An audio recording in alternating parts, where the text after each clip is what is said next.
অভিজিৎকে বাঁচাতে গুন্ডাদের বোমা দিয়ে ভয় দেখালো কম্পাস। হ্যাঁ বন্ধুরা, এমনটাই দেখা যাবে। বিস্তারিত জানতে ভিডিওটিতে লাইক দিয়ে চ্যানেলটি সাবস্ক্রাইব করে দেখতে থাকুন। গল্পের শুরুতেই দেখা যাবে অভিজ্ঞান দত্ত বাড়ি ফিরে এলে তখন মোনালিসা বলতে থাকে, দাদু আমি তোমার জন্য নিজ হাতে রান্না করেছি, তুমি খাবারগুলো খেয়ে নাও। তখন তখন অভিজ্ঞান দত্ত বলতে থাকে, আমি খাবারগুলো পরে খেয়ে নেবো মোনা, তোমাকে এখন একটা কাজ দিচ্ছি, কাজটা সুন্দরভাবে করে এসো। তুমি এখন বিহানদের বাড়ি যাও, কোনো একটা অজুহাত নিয়ে বিহানদের বাড়িতে যাও আর দেখো যে কম্পাস কি করছে, কম্পাস ও বাড়িতে এসছে কিনা, আর কম্পাস এখন কি করছে সেই সবকিছু খবর নিয়ে সে আমাকে জানা। তখন মোনা বলতে থাকে, আচ্ছা দাদু এত রাতে আমি ওখানে কি বাহানা দিয়ে যাব?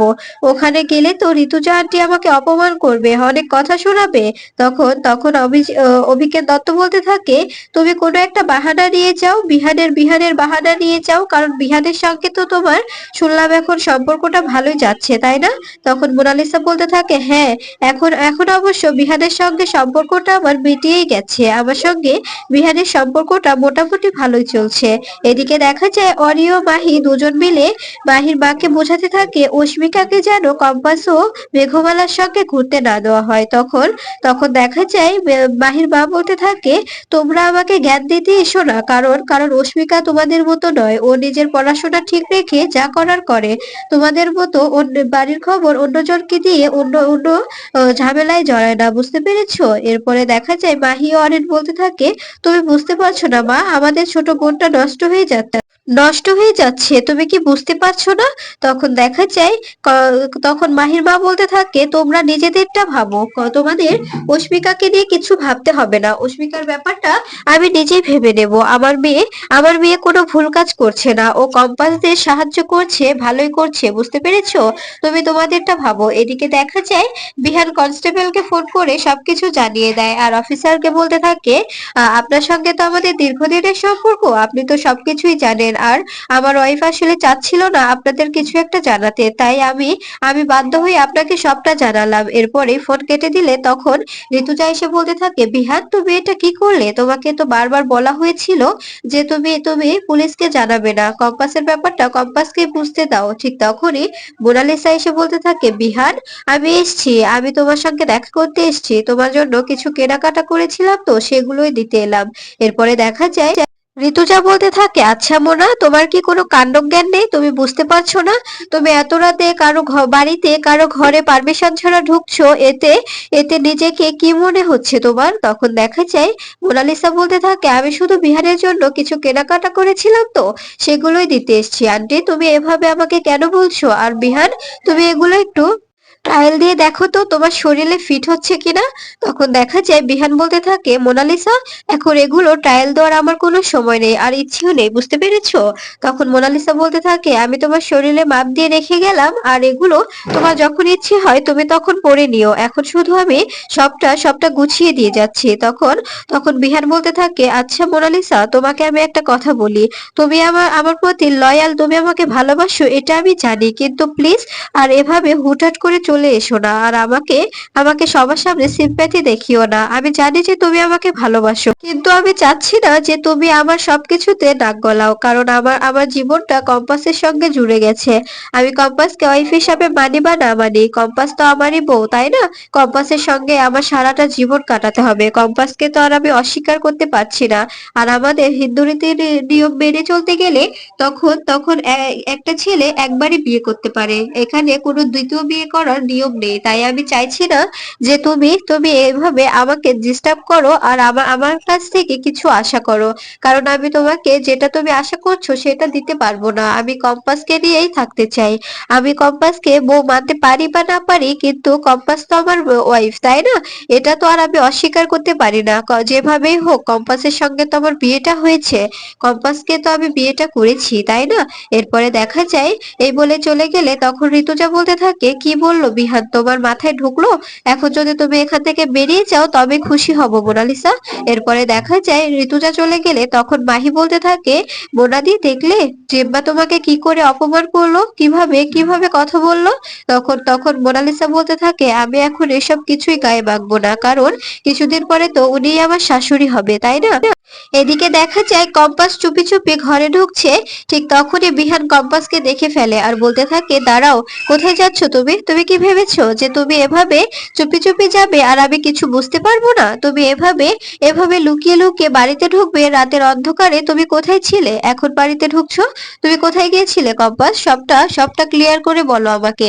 তখন কম্পাস বলতে থাকে, যেখানে বাঘের ভয় সেখানেই সন্ধে হয়। তখন তখন বিহান বলতে থাকে, কি বিড়বিড় করছো? আমি তোমাকে যেটা প্রশ্ন করছি সেটার উত্তর দাও, সেটার উত্তর দিলে ভালো হয়। তখন কম্পাস বলতে থাকে, আসলে আমি একটু কাজে বাইরে গিয়েছিলাম, এই বলে উপরে চলে এলে তখন তখন অখিলেশের কাছে চিপটা দিয়েছিল, সেই চিপটার রেকর্ডিং শোনার চেষ্টা করে কিন্তু কোনোভাবে কোনো রেকর্ডিং শুনতে পায় না। এরপরে ঋতুজা বলতে থাকে, কি ব্যাপার কম্পাস, কিছু জানতে পারলি? তখন কম্পাস বলতে থাকে, আমার মনে হচ্ছে উনি উনি ফোনটা গাড়িতেই রেখে গিয়েছিল, তাই কিছু বুঝতে পারছি না, তাই কিছু বোঝা যাচ্ছে না মা। উনি কার সঙ্গে কথা বলেছে, কি করেছে, কিছুই বোঝা যাচ্ছে না। কিন্তু আমাদের একটি প্ল্যান করতে হবে, যে প্ল্যানের মাধ্যমে আমরা বুঝতে পারবো সবকিছু। আমাদের আমাদের তো একটু রিস্ক নিতেই হবে মা, রিস্ক না নিলে তো আর হবে না। এভাবে এভাবে আর কত পালিয়ে পালিয়ে বেড়াবো? আমি আর চাচ্ছি না এভাবে পালিয়ে পালিয়ে ঘুরতে বেড়াতে। তখন তখন ঋতুজা বলতে থাকে, ব্যাপারটা বেশি রিস্ক হয়ে যাবে না? তখন তখন কম্পাস বলতে থাকে, না মা, এতটা ভয় পেলে কি আর হবে বলো? ভয় পেলে তো হবে না, ভয় না পেয়ে আমাদের এগিয়ে যেতে হবে। তখন ঋতুজা বলতে থাকে, ঠিক আছে মা, তুই যেভাবে বলবি ঠিক সেভাবেই হবে। আমি আমি তোর তোর কথায় রাজি, আমি তোকে হেল্প করতে রাজি। তখন তখন দেখা যায় কম্পাস বলতে থাকে, ঠিক আছে মা, আমরা আমরা ওই যে অখিলেশ চৌধুরী যে জায়গাটাতে গিয়েছিল সেখানে যাব। এদিকে দেখা যায় ফর্মুলা নেওয়ার সেই ডিলার কলকাতায় এসে পড়ে। সেখানে এসে কম্পাসের ছবি দেখতে থাকে আর বলতে থাকে, এই মেয়েটা অনেক ট্যালেন্টেড, এই মেয়েটাকে লাগবে আমার রিসার্চটা সম্পূর্ণ করতে। ওর বাবা তো শুধুমাত্র ঘুঁটি হিসাবে ওর বাবাকে আনা হয়েছে। তখন তখন দেখা যায় তার ম্যানেজার বলতে থাকে, আসলে এর থেকে সাংঘাতিক ব্যাপার হচ্ছে, মেয়েটা নিজ থেকে আসার জন্য আগ্রহ দেখাচ্ছে, মেয়েটা যাচ্ছে আপনার সঙ্গে দেখা করতে। এদিকে দেখা যায় কম্পাস ও ঋতুজা সেই জায়গাটিতে চলে আসে। সেখানে আসলে ঋতুজা বলতে থাকে, কম্পাস, এটা তো পুরো বাড়ি, এখানে এখানে কি থাকতে পারে? এখানে তো মনে হচ্ছে না কোনো মানুষজন আছে। তখন কম্পাস বলতে থাকে, এরকম জায়গাতেও বাবাকে রাখবে মা? তুমি বুঝতে পারছো না? আমাদের আমাদের ভিতরে যেতে হবে, আমার মনে হচ্ছে এখানে এখানে বাবাকে রাখা হয়েছে। এরপরে এরপরে কম্পাস ও ঋতুজা দুজনে ভিতরে ঢোকার চেষ্টা করে। ভিতরে গিয়ে হঠাৎ করে কম্পাস ব্যাগ থেকে বোমা বের করলে তখন তখন দেখা যায় ঋতুজা ভয় পেয়ে যায় আর বলতে থাকে, কম্পাস, এটা তুই কি করছিস? এই বোমাটা ওখানে ফেললে তো তোর বাবাও মরে যেতে পারে, তাই না? ঠিক তখনই বিহান এসে কম্পাসের হাত ধরে ফেলে। বিহানকে দেখে অবাক হয়ে যায় ঋতুজা ও কম্পাস। কম্পাস বলতে থাকে, আপনি এখানে? তখন বিহান বলতে থাকে, ভাগ্যিস আমি তোমাকে ফলো করে এখানে এসেছিলাম। তুমি এটা কি করতে যাচ্ছিলে? এই বোমাটা ওখানে ফেললে, ওখানে তো তোমার বাবাও আছে, যদি ওনার কিছু হয়ে যায়। বুঝতে পারছো ব্যাপারটা কত বড় রিস্ক হয়ে যাবে? তুমি এটা কি করে করতে পারো? তখন কম্পাস বলতে থাকে, প্লিজ বিশ্বাস করুন, এতে কারো কোনো ক্ষতি হবে না, এটা শুধুমাত্র ভয় দেখানোর জন্য। আপনি প্লিজ ছেড়ে দিন আমাকে, আমার কাজটা করতে দিন। আপনি বোঝার চেষ্টা করুন, আমি আমি কারো কোনো ক্ষতি করব না, যদি ক্ষতি হয় তারপরে আপনি বলবেন। এরপরে এরপরে বিহানকে ঋতুজা বোঝাতে থাকে, বিহান, ছেড়ে দাও, তুমি তো জানো কম্পাস কখনো না বুঝে না জেনে কিছু করে না। এরপরে কম্পাস বোমটা গুন্ডাদের সামনে ফেলে দিলে তখন গুন্ডারা ভয় পেয়ে যায়। এরপরে কম্পাস কম্পাস বাইক দিয়ে বলতে থাকে, আমরা পুরো বাড়িটা ঘিরে নিয়েছি, আমরা হচ্ছে পুলিশ পুলিশ অফিসার, থানা থেকে এসেছি। এখানে যদি তোমরা বাঁচতে চাও তবে পালিয়ে যাও, আর না হলে তাহলে দু মিনিটের মধ্যে কিন্তু বোমটা ব্লাস্ট হয়ে যাবে। এখন তোমরাই ভেবে নাও, তোমরা এখানে এখানে ছিন্ন বিচ্ছিন্ন হয়ে মরে যাবে নাকি নাকি পালিয়ে যাবে। এরপরে দেখা যায় এই বলে ঋতুজাকে বলতে থাকে, মা, কেমন দিলাম বলো তো? আমার আমার কথাগুলো সুন্দর হয়েছে না? তখন বিহান বলতে থাকে, তোমাকে বিশ্বাস করা যায় না কম্পাস, তুমি আসলেই ডেঞ্জারাস, তোমাকে নিয়ে আসলেই আমাদের চিন্তা হচ্ছে, তোমাকে নিয়ে কি যে করি না।